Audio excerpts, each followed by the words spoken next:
Hello, this is Jason Strongerhead. Welcome to my another episode where I'm going to share with you how the news, right, will always screw us up. Now, take a look at possibly more bad news, right? The US dollar is going to be down, and a lot of people will say that the US market will also go down. Now, is this going to be possible? Let me share with you my analysis, right, from the past data that I've gathered. If you're interested, please stay tuned, okay? So the dollar is going to go down and it's turning down big time. So because of that, a lot of people say that it's going to impact the US market. Now, I find a very interesting article on Reuters, right, that whether a weak dollar and a strong dollar, which one is it better for the stock market? If you look at the past 70 over years, right, I think so, no, wait, sorry, 30 over years, right, okay, the record.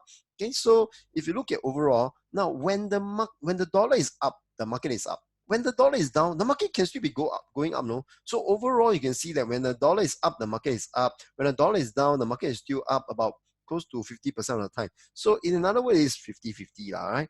Okay, and if you look at the global stock, right, when the US dollar is up, the overall no global stock is up.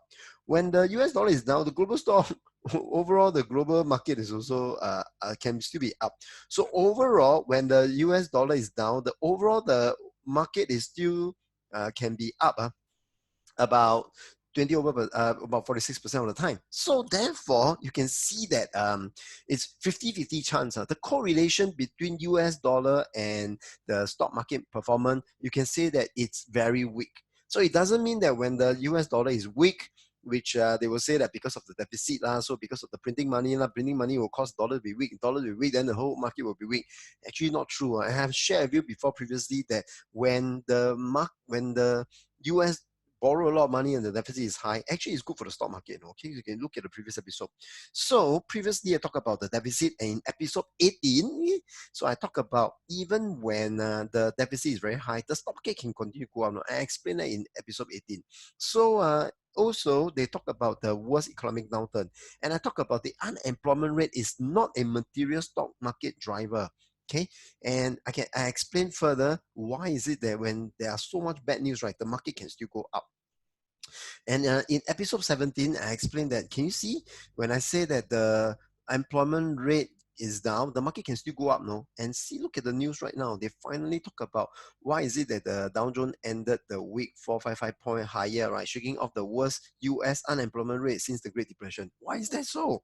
And in episode 17, I explained that the unemployment is not material to the stock market driver. See why the Dow Jones can jump 400 points even when the economy destroy over 20 million jobs.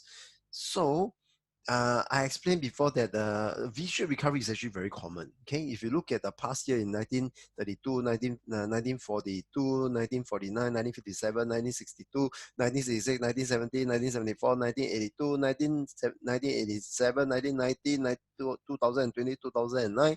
And this one looks like a visual recovery to me again. So visual recovery is really very, very common. Okay, there will be a lot of bad news. All these recovery, if you look at my previous episode on episode 16, I have shared with you all the bad news, right, that were happening during the visual recovery. So a recovery can still continue, right, despite all the bad news, despite all the ugly outlook.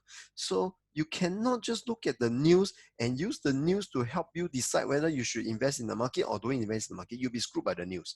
Okay, but having said that, now there's another news, right? Because of this sell in May go away, and a lot of people are warning you again that the sell is on the rise, conserve cash, the market look like it's going to headed for more pain.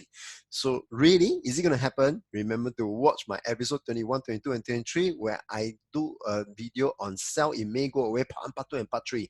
And really, we will never know what the market will do. Really, if the market do plunge, watch out, part 3, okay, which already video on episode 23, what you can do. And stay tuned where I share with you more about how I can use the stock market analysis to help me understand and make more sense about what the market will do. If you like my video, please click like and please subscribe so that when I come out with the next video, you will not miss it. I'm Jason Tan signing off. Bye bye, and I will see you soon.